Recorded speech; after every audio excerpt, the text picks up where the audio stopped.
मोहतरम बिलाल भाई, हम लोग कैसे दुनिया घूमें, पाकिस्तानी पासपोर्ट पर वीज़ा नहीं लगता।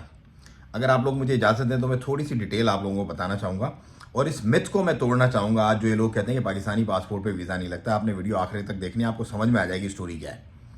देखो, आज जब मैं आपसे बात कर रहा हूँ मेरी उम्र तकरीबन 40 साल होने वाली है, मतलब 39 साल का मैं हो गया हूँ, या हो हाँ, अक्टूबर में मैं हो गया 39 साल का। और जब ये सफ़र मैंने शुरू किया था, मैं कोई रिच बैकग्राउंड नहीं है, मेरे मेरे आबाओ अजदाद कोई रईस कोई वडेरे नहीं थे। अल्हम्दुलिल्लाह गुजर बसर जो होता है, middle class lower middle class, वो हमारा गुजर बसर हो जाता था। लेकिन बहुत एक्स्ट्रा ऑर्डनरी हम कोई एफिशिएंट नहीं थे, ना ही कोई हमारी हाई फाई एजुकेशन जो है वो अच्छे बड़े कॉलेजेस यूनिवर्सिटीज़ के अंदर हासिल करने की हमारी उस टाइम वैल्यू थी। तो नॉर्मल से कॉलेजेस में पढ़ा, गवर्नमेंट कॉलेज, गवर्नमेंट यूनिवर्सिटी में, गवर्नमेंट कॉलेज में, गवर्नमेंट स्कूल में पढ़ाई की।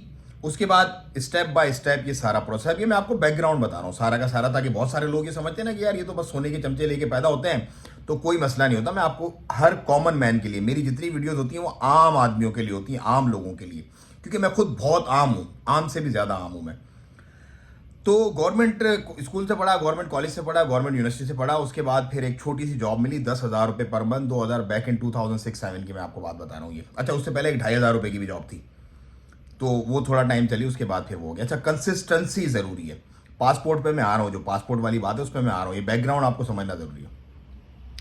तो 10,000 रुपये, 10,000 से 20, 20 से 30, 30 से 50, 50 से 80, 80 से 1,20,000 रुपये।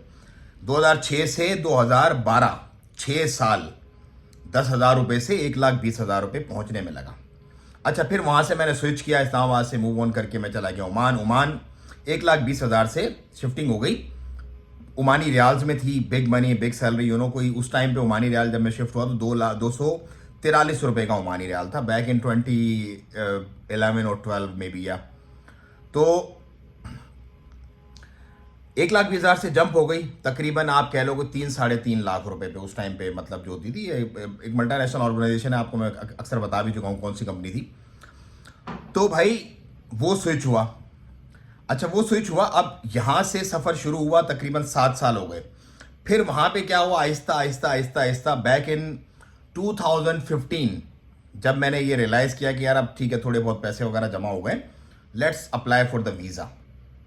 फिर मैंने शेंजन वीज़ा अप्लाई किया, मेरी सैलरी थी, बैंक स्टेटमेंट थी, चीज़ें वगैरह थी, मुझे शेंजन वीज़ा मिल गया पाकिस्तानी पासपोर्ट पे। आज मैं कोई भी दुनिया का पासपोर्ट जो अवेलेबल है फॉर सेल, जैसे बहुत सारे कैरेबियन कंट्रीज़ के, सैंड नेवीज़ के और ये लोआस और इस तरह के जो है वो अवेलेबल हैं, डोमिनिका के, वो मैं ख़रीद सकता हूँ। उटूबा पता नहीं ऐसे भी कोई है कि जो छोटे भाई बड़े भाई ने ख़रीदा हुआ है, तो वो मैं ख़रीद सकता हूँ, कोई प्रॉब्लम नहीं है, कोई प्रॉब्लम नहीं। लेकिन मैं आपको वैल्यू ऑफ पासपोर्ट बताना चाहता हूँ कि पासपोर्ट की वैल्यू है। अगर आप में लक्षण है, अगर आप काम के हो, अगर आपके अंदर हिम्मत, ताकत, इस्तकामत है, तो पासपोर्ट का कोई बुराई नहीं है। अच्छा, 2016-17 में मैंने भाई शेंजन अप्लाई किया और मुझे शेंजन वीज़ा मिल गया। उसके बाद फिर मैं शेंजन वगैरह घूम के आया, सारे तकरीबन 8-9 कंट्री में घूम के आया पाकिस्तानी पासपोर्ट पे। कोई दिक्कत, कोई परेशानी। उस टाइम मेरी दाढ़ी नहीं थी, उस टाइम मैं तकरीबन क्लीन शेव था और मतलब जवानी के दिन थे, सारे मामला थे। अच्छा, उसके बाद फिर मैंने यूएसए का वीज़ा अप्लाई किया, यूएसए का वीज़ा भी पाकिस्तानी पासपोर्ट में मिल गया मुझे, कोई दिक्कत नहीं, कोई परेशानी नहीं, मल्टीपल एंट्री अभी तक भी मेरे पास वो वैलिड है, मतलब वो हर, अब तो खैर मैं ड्रॉप बॉक्स में डाल देता हूँ तो वो B1 B2 जो है मेरा रिन्यूअल हो जाता है। उसी की बिहाफ पे, पाकिस्तानी पासपोर्ट पे ही मैंने फिर यूके का वीज़ा अप्लाई किया। यूके का भी मेरे पास मल्टीपल एंट्री वीज़ा है। तो कहने का मकसद ये है कि अगर मैं middle class, lower middle class, मतलब बाज़ दफ़ा तो ऐसा होता था कि पॉइंट के पैसे भी नहीं होते थे, मतलब कहीं जाने के लिए जो है ना वो आगे पीछे से मैनेज करना पड़ता था। पाकिस्तानी पासपोर्ट पे अगर पूरी दुनिया घूम रहा हूँ तो आप बोलोगे यार अपनी तारीफ कर, नहीं, मैं आप लोगों को हकीकत बता रहा हूँ, ये कॉमन मैन और मुझ जैसे हज़ारों पाकिस्तानी अगर आप बाहर निकलोगे ना, अमेरिका, इंग्लैंड, जर्मनी, आपको मिलेंगे, हज़ारों नहीं लाखों पाकिस्तानी मेरे जैसे आपको मिलेंगे, जो बैकग्राउंड स्ट्रगल होती है पूरी। अब जो ये प्रेशर सस्टेन कर जाता है, देखो हमारे मुल्क में रेस लगी हुई है, 26 करोड़ का मुल्क है, 26 करोड़ के अंदर रेस है, जो तेज दौड़ेगा वही जीतेगा। अगर आप में हिम्मत, ताकत, इस्तकामत और टूटने की आपके अंदर जो है वो पावर नहीं है ना, तो you can't win this game. आपको ये लड़ाई लड़नी पड़ेगी, आपको अपने आप से जीतना पड़ेगा। फिर आप वहां खड़े होंगे जहां बहुत सारे लोग खड़े हो जाते हैं, जहां मैं 40 साल की उम्र में, अल्लाह के हुक्म, हाज़ा मिन फजली रब्बी, सिर्फ अल्लाह का ही फजलो करम एहसान है, मेरी कोई ताकत, कोई औकात, कोई मेरी वैल्यू नहीं है। लेकिन मुझ जैसे जो लाखों पाकिस्तानी हैं जो कुछ अचीव कर गए अपनी ज़िंदगी में, अपने मामलात को, प्रेशर को बर्दाश्त करके इस पूरे टेन्योर में, आज हम 2025 में खड़े हुए हैं। मैंने कब से आपसे बात शुरू की है? 2006 से बात शुरू की है। मतलब ऑलमोस्ट आप कह लो कि 19 ईयर्स जो है वो पास हो गए हैं, 19 years of journey, you know. तो आपको वक्त चाहिए। आप शॉर्टकट के चक्कर में, शॉर्ट जंप मारने के चक्कर में कभी भी कामयाब नहीं हो सकते।